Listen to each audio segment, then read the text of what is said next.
एक बार एक बड़े से हॉल में बहुत सारे लोग बैठे थे। वहां पर दुनिया का एक बहुत ही बड़ा स्पीकर आने वाला था और सब लोग उनकी बातें सुनने के लिए वहां पर आए थे। लगभग 10 मिनट के बाद वह स्पीकर स्टेज पर आ जाता है और वह बोलता है कि अगर आपने मेरी बात ठीक से सुन ली और समझ ली तो आपकी ज़िंदगी पूरी तरह से बदल जाएगी। उसके बाद वह अपनी जेब से एक बिल्कुल नया चमकता हुआ 500 रुपये का नोट निकालता है और उसको ऊपर करके सबसे पूछता है कि ये नोट आप में से किसको चाहिए। ये सुनते ही सब लोग अपने अपने हाथ ऊपर कर देते हैं। वह स्पीकर बोलता है कि ये नोट मैं आप में से किसी एक को दूंगा, लेकिन इसके लिए आपको थोड़ा वेट करना होगा। अब वह स्पीकर उस नोट को अपनी मुट्ठी में बंद कर लेता है और थोड़ी देर तक उसको मसलता है। अब उस नए नोट में सल पड़ जाते हैं और वह थोड़ा पुराना सा दिखने लगता है और वह एक किनारे से थोड़ा फट भी जाता है। इसके बाद वह फिर उस नोट को ऊपर करके पूछता है, अब ये 500 का नोट किसको चाहिए।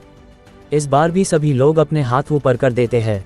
तब स्पीकर ने उस नोट को जमीन पर गिरा दिया और उस नोट पर 3 से 4 बार पैर रख दिया। इससे नोट और भी पुराना हो गया और उस पर थोड़ी मिट्टी भी लग गई थी। फिर उन्होंने उस नोट को ऊपर किया और पूछा कि अब बताओ, अब इस नोट को आप में से कौन लेना चाहता है। और इस बार फिर सबके सब ने अपने हाथ ऊपर कर दिए। स्पीकर अब नोट को फिर से नीचे जमीन पर गिरा देता है और उसके ऊपर कूद कूद कर उसको दोनों पैरों से रगड़ देता है और उसके ऊपर चाय भी गिरा देता है। अब नोट इतना गंदा हो जाता है कि उसको पहचानना भी मुश्किल होता है।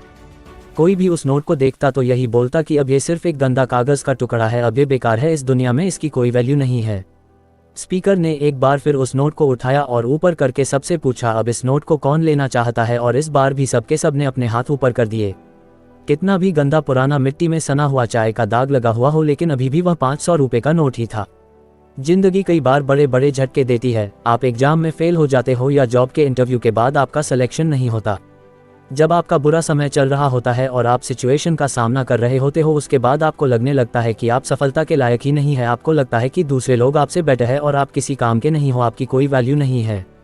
हमेशा याद रखो, इससे कोई फर्क नहीं पड़ता कि आपने कितनी बार सिचुएशन का सामना किया है, आप जिंदगी में कितनी बार फेल हुए हो, आपकी वैल्यू हमेशा वही रहेगी जो पहले थी। आपके पास कुछ खास है जो दूसरों के पास नहीं है और ये कोई भी आपसे छीन नहीं सकता। अब तक सक्सेस नहीं मिलने से आपकी वैल्यू कम नहीं हुई है।